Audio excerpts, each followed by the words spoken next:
आज सकाळी जेव्हा तिचे पप्पा जात होते ना तेव्हा देविका पण उठली आणि पप्पाला खूप परेशान करत होती. म्हणून तिचे पप्पा तुम्ही आज जाऊ नका. मग नंतर मला उठवलं. म्हणलं आता तर वाजली 4 आता काय करावं. तर मग आम्ही थोडं चहा पिला.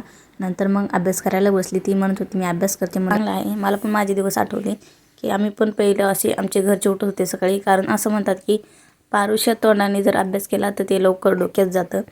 तर मग माझी देविका पण आज तेच फॉलो करत होती. सकाळी उठली आणि छान असा अभ्यास करत बसली. तर बाहेरनं अंधारच होता सगळा. 4 वाजता तर बघितले मी बाहेर सगळं अंधार. म्हटलं बघा बाहेरचं वातावरण. तर लाईट खूप छान चमकत होती. तर म्हटलं जरा थोडासा शूट घ्यावा. आणि तर मी म्हटलं तिला उठ बाई. तर उठत नव्हती आणि तिला काही झोप येत नव्हती. अभ्यास केला खाल्लं पिलं तरी मग तिला काही करमत नव्हतं. तर म्हटलं आता मी 4:30 वाजले तर उठते आवरते. तर मग मी पण सगळं आवरायला घेतलं होतं. आज असं का बरं झालं तर आमच्या दोघीला काही समजतच नव्हतं. म्हटलं बाई आता काय करावं. तर मग तिला थोडासा अभ्यास केला. आम्ही चहा वगैरे नाश्ता केला. म्हटलं आता काय करावं. मग थोडासा आम्ही टी व्ही बघितली. छान असा पिक्चर लागला होता. तर मग आम्ही दोघींनी ते थोडा बघितला. नंतर मग 5 वाजले होते. तर म्हटलं चला आता थोडंसं आवरायलाच घेते. म्हणजे आवरतेच आता. मग वरी आवरून घेतली गादी आणि खुशीला वरती टाकून दिलं. म्हटलं खालचं मला नंतर सगळं आवरता येईल. आमच्या देविकाबाई उठल्या आणि तिला खूप परेशान करत होत्या. मग मी खालचं सगळं आवरूस तर मला म्हणत होती मम्मी तू काहीच करू नको माझ्यापाशी बस. मी म्हटलं बाई तुला स्कूलला जायचं आहे. मला सगळं आवरायचं आहे. पप्पाचा डबा बनवायचा आहे. तुझ्यासाठी पण डबा बनवायचा आहे. मग म्हणत होती ठीक आहे. मला ती कंगवा मला वाटलं डोकं विचारायसाठीच कंगवा मागत होती काय की. पण नाही तिने काय केलं बघा. आमच्या खुशीला खूप परेशान करत होती. तिला मारत होती उठ म्हणून. पण ती काय उठत नव्हती. म्हणलं तू तर झोपली नाही. तिला तर झोपू दे म्हणलं. तिची तर झोपू दे. तर मग ती मी जसं चांगलं करण ते सगळं खराब करून टाकायची बघा. उशा सगळं फेकून देत होती.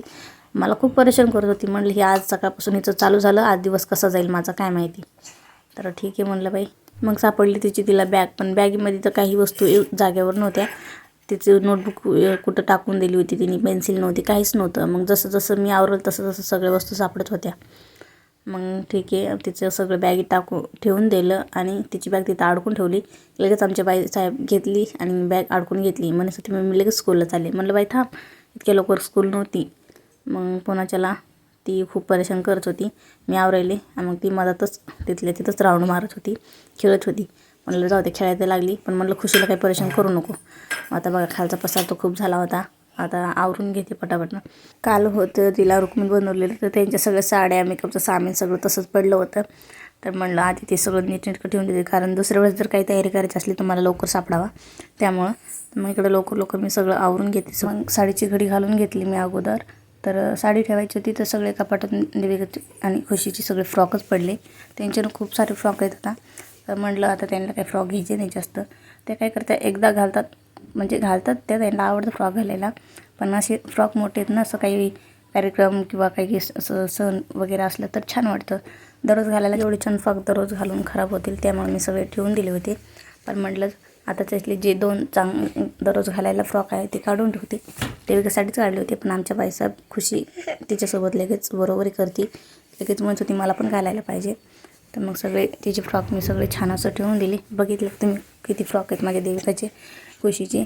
हे सगळे आम्ही घरी थोडे घेतले आणि बाहेर आम्ही गावाकडे गेले की तिची आजी माझे काकू त्यांनी घेतलेले होते. आणि तुम्ही जर गड्या घालून ठेवते ते तिच्या फ्रॉकचे. तर आमच्या बाईसाहेबला हा ड्रेस दिसला आणि लगेच घालून बसल्या. मग मी लगेच हे स्कूलला घालून जाणार असं बोलत होत्या. मी म्हटलं नको बाई आता राहू दे ठेवून दे. नंतर आपण काही कार्यक्रम किंवा सण असला ना तेव्हा घालू. तर मग तेव्हा ऐकलं माझ्या बाईनी आणि लगेच मग काढून ठेवत होती. आणि म्हणली एकदा तर घालून बघितलं. म्हणलं एकदा घाल आणि तुझे काय नाटकं आहेत ते करून दाखव. आणि हे जे स्कर्ट होतं का मी तिला मिशोवरून हवलं होतं पर्पल कलरचं. ते स्कर्ट मोठं होतं आणि त्याच्यावरचं ब्लाऊज छोटं होतं. आता ते खुशीला ब्लाऊज येतं स्कर्ट तिला येतं असं झालं. तर म्हणलं त्या स्कर्टवर छान असं मी ब्लाऊज आणते तिच्यासाठी शिवून देते. इथं कपाटाचं सगळं आवरून घेतलं. नंतर मला भरायचं होतं पाणी. तर मग मी सगळं भांडे घासून घेतले आणि मग पाण्याचं पण भांडं घासून घेतलं आणि छान स्वच्छ धुवून भरून ठेवलं. मी तर तुम्हाला बोलले होते मला 2 हांडे 3 दिवस जातात. एक माठपणे एक पिण्यासाठी जातो 2 हांडे 3 दिवस आणि एक स्वयंपाकासाठी लागतं. आणि मग इकडं लवकर पाणी पण भरून म्हणलं माठ थोडंसं स्वच्छ करून घेते. वरचं आतमधून तर फक्त जास्त काही घाण नसते. पण बाहेरून काय होतं शेवाळ्यासारखं असं चिकट झाल्यासारखं वाटतं. त्यामुळं मग खालचा भाग फक्त मी थोडंसं घासणीने घासून घेतला. ते माठ स्वच्छ घासून घेतला आणि मग जे जुनं पाणी होतं का आपल्या भांड्यामध्ये ते मी हांड्यामध्ये टाकून म्हणजे माठामध्ये टाकून दिलं. कारण का आता पावसाच्या दिवसामुळे पाणी खूप खराब येतं, तर आपण जे पाणी आधी भरून ठेवलं तर त्याची सगळी घाण बुडाला जाते आणि चांगलं पाण्यावरती राहते. त्यामुळे कधी पण जुनं पाणीच टाकायचं. मग इकडं मी जुन्या हांड्यातलं पाणी टाकून दिलं आणि नवा हांडा भरून ठेवला. म्हटलं दुसऱ्या वेळेस होईल. मग इकडं तो पण हांडा घासून घेतला आणि लगेच तो पण भरून घेतला. आता ना पावसामुळं खूप वैताग आला खरं तर या कपड्यांचा. आपण कपडे धुतो आणि वाळतच नाही आहे पावसामुळं. आता पाऊस काही उघडत नाही, पावसाचे दिवस चालू आहे. तर माझं असं आहे, एक दिवस कपडे धुवायचे आणि बाथरूममध्ये टाकायचे, दुसऱ्या दिवशी टाकायचे खाली आणि तिसऱ्या दिवशी जिन्यामध्ये, चौथ्या दिवशी टाकते मी घरात फॅन खाली आणि 5व्या दिवशी जातात म्हणजे कपाटात. असे कपड्याचं तुमचं पण होतं का? खूप वैताग आला या पावसामुळं, कपडे वाळत नाही. आणि आता मुलींमुळं तर जास्तच कपडे पडतात, कारण मुलींचं तर दिवसात 2-3 ड्रेस होतातच त्यांच्या पॅन्टी ते, त्याच्यामुळं तर खूप सारं या पावसामुळं कपड्याची खूप म्हणजे वैताग आला आहे की वाळत नाही. तर म्हटलं ठीक आहे, आता पावसाचे दिवस आहेत तर कसं तरी ॲडजस्ट करावं लागतं. पण फॅन खाली टाकल्यानंतर हडकून जातं, पण काय करावं, नाईलाज आहे. तर मग कपडे इथं वाळू घातले बघा, माझ्या सगळीकडे कपडेच चालेत.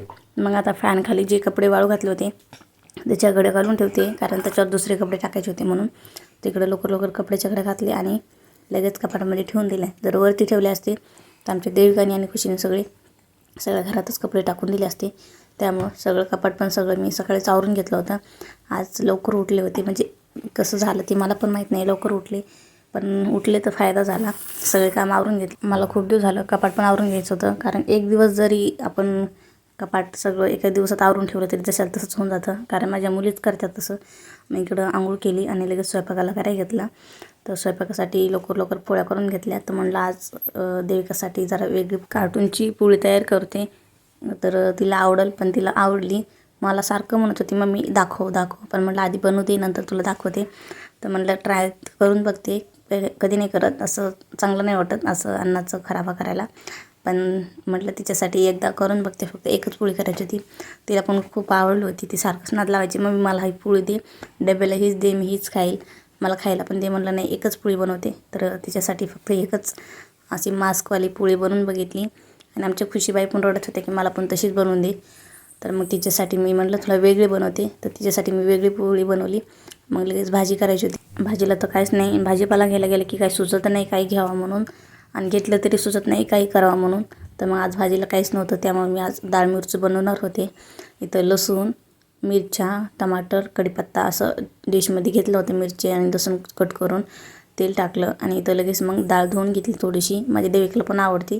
मग तेल टाकलं, जिरे मोहरी टाकले आणि लसूण टाकलं थोडंसं, मग टमाटर टाकला, कढीपत्ता टाकला, म्हणजे सगळं आपण जे कट केलं होतं ते टाकून दिलं. छान असं तडतडलं की मग एकदा चमच्याने हलवून घेतलं. मी रेसिपी दिलेली आहे डाळ मिरचीची, तुम्ही माझ्या डिस्क्रिप्शन बॉक्समध्ये जाऊन नक्कीच बघा आणि ट्राय करून बघा.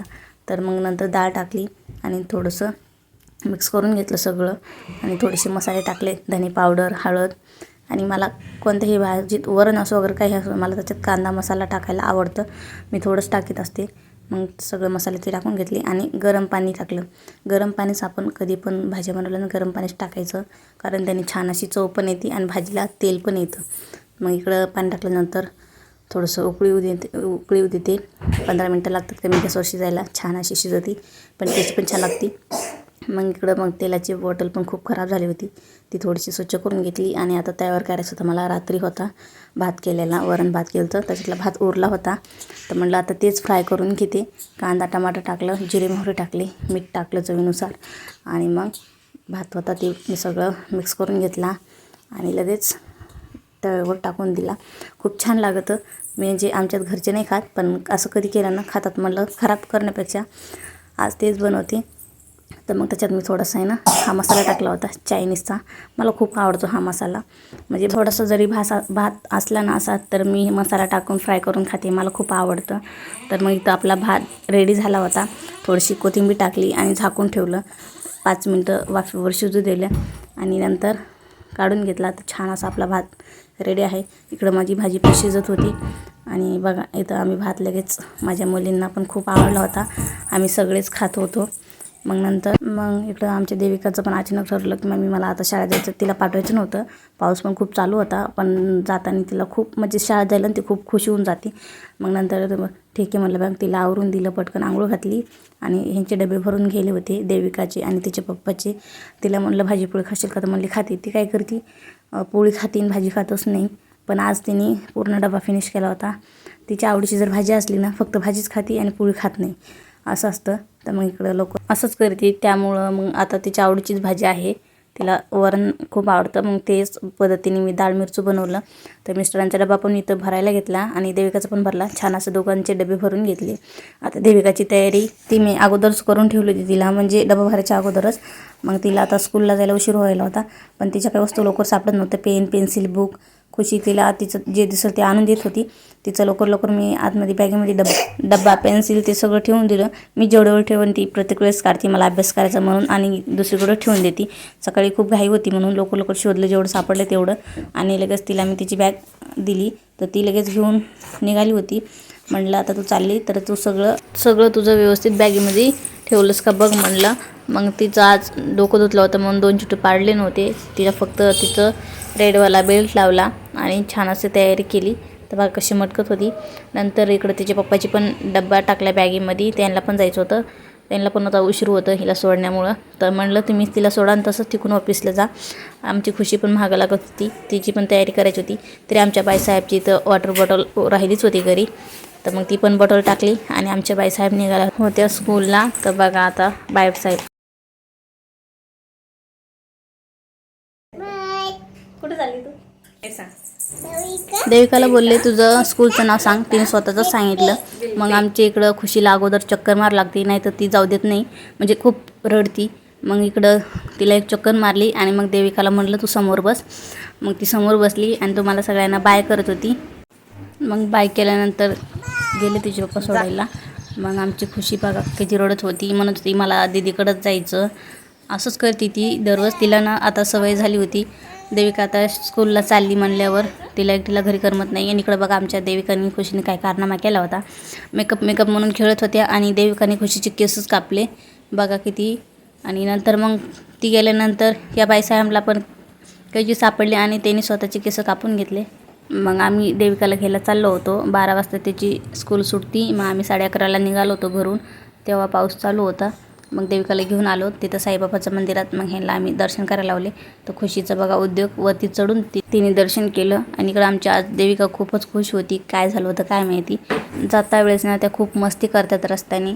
तिची स्कूल लांब असती. मग त्या दोघी खूप थकून जातात. घरी गेले की अगोदर थोडंसं काही खाल्लं तर खात्यात, नाही तर लगेच झोपून जातात.